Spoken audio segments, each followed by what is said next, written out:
Hello ladies, in this video we're going to just go through two questions from 3C, so they're question 10 and question 11. If you're fine with question 10 and you want to skip to question 11, just fast forward it. I'm sure you'll be able to see where question 11 starts. But for question 10, we've got three right angle triangles and we need to determine the unknown side of the triangle. And we're going to use Pythagoras' theorem. So that's what a squared plus b squared equals c squared is. So remember, a and b are your two shorter sides and c is your longer side. So the side opposite your right angle. So I'm just going to give myself a bit of space. Now you can label your triangles if you like. So we can call this one A, this one B, and this one C.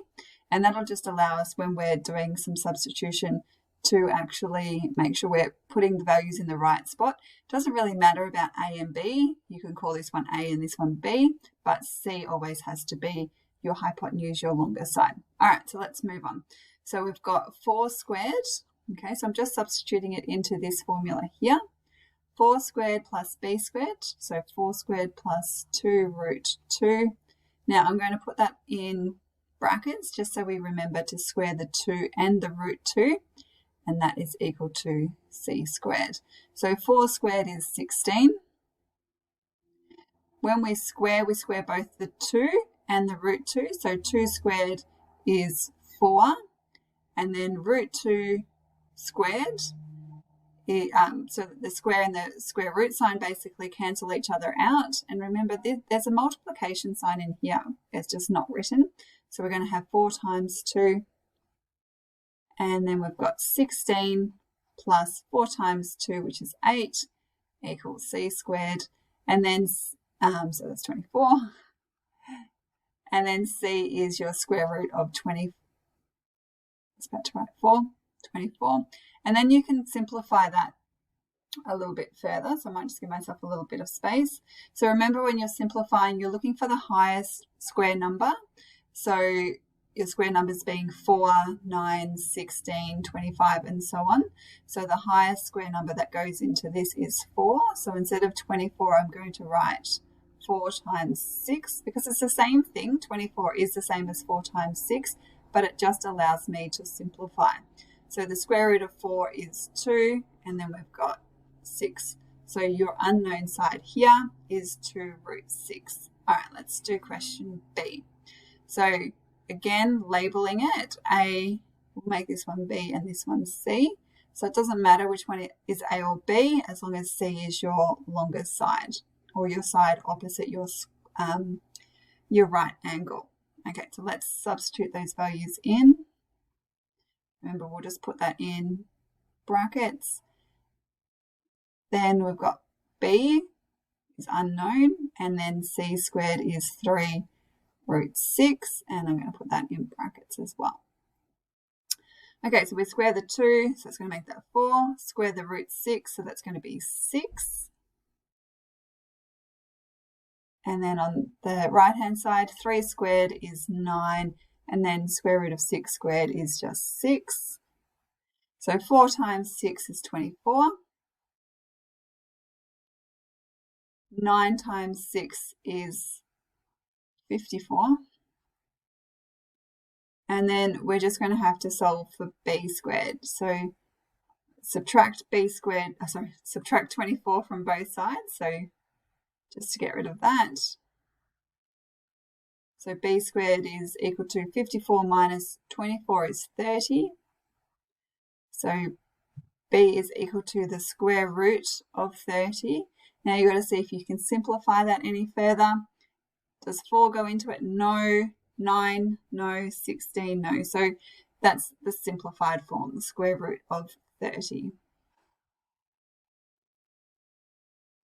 Okay, so the last one, you can label them A, B, and C again. So A, B, and C is your longest side, or the side opposite your right angle. So we've got 2 root 7 squared plus B squared, and then C squared. There. So squaring the 2 gives you 4, squaring the square root of 7 gives you 7, and then this 8 squared is 64. So 4 times 7 is 28. And then we've got 64. So subtract 28 from both sides. So b squared is equal to 64 minus 28. So what is that? 36. Just want to make sure. And then b is equal to the square root of 36, which is nice because that gives us 6. Okay, so just labeling A, B, and C, and then substituting into your Pythagoras' theorem, which is here. All right, let's go to the second question. Question 11. All right, so what we've got here, I'm just going to write 11a. The perimeter of a square is 2 root 3 centimeters. Find its area. So we've got a square. Okay, so I'm going to just draw the square. You don't always have to draw. That's a terrible square. Okay, so every side is the same. So usually we denote it with a little line to say that they're the same. So that means for L, okay, so each side is L, is equal to 2 root 3. So that means L, so if we divide both sides by 4, didn't give myself much space, but 2 over 4 is a half. So L is equal to root 3 on 2. So I've just got rid of that 1 because usually we don't write 1 root 3. It's just root 3. So if your length is root 3 on 2, that means your area, so the area of the square is just length squared. And that's going to mean, because L is equal to root 3 on 2, now we're just going to square that. So we square both the numerator and the denominator. So that squared is going to cancel out that square root, and we're going to be left with 3. And 2 squared is 4. So the area of the triangle is 3 on 4. All right, let's just have a look at question B. Find the length of the diagonal of a square that has an area of 12 centimeters squared. So again, we'll draw an awesome triangle. Remember, if it's a square, each side is the same, so they're all L. So we know that its area is 12. So length squared is equal to 12. So that means your length is equal to the square root of 12. So the reverse of squaring something is taking the square root of it. So your length is the square root of 12. Now you can simplify that now, but I'm going to simplify it at the end. I haven't done this question yet, so just trying to think, is it the right way to go? But I think always waiting until the end to simplify is better, because sometimes you simplify and then you have to simplify again. So if you only have to simplify once, it's probably easier. All right, so when you think we want to find the length of the diagonal, so we've got to find this length here. So I'm going to redraw that because that's just a triangle now, and because it's a square, it's a right angle triangle. Okay, so there's your right angle in there.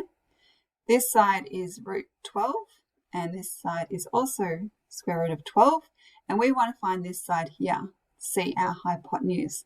So in the previous question, we did use Pythagoras' theorem. So remember, a squared plus b squared equals c squared. Okay, and you can label them A and B, and I've already labeled C. So I'm just going to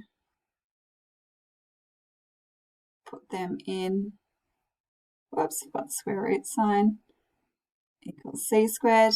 So the square root of 12 squared is just 12.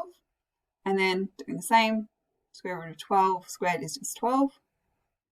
And then we've got C squared. And then that's 24 equals C squared. Then to get rid of that squared sign, we just take the square root. Now, I do prefer my prenumeral on one side, so I'm just going to put the C over there. I might just scroll down a bit. Now, we can simplify that. So we could have simplified it up here. But as you can see, squaring the square root of 12 was easier than probably squaring what was 2 root 3. Okay, so much easier. So looking for the highest square number that goes into 24.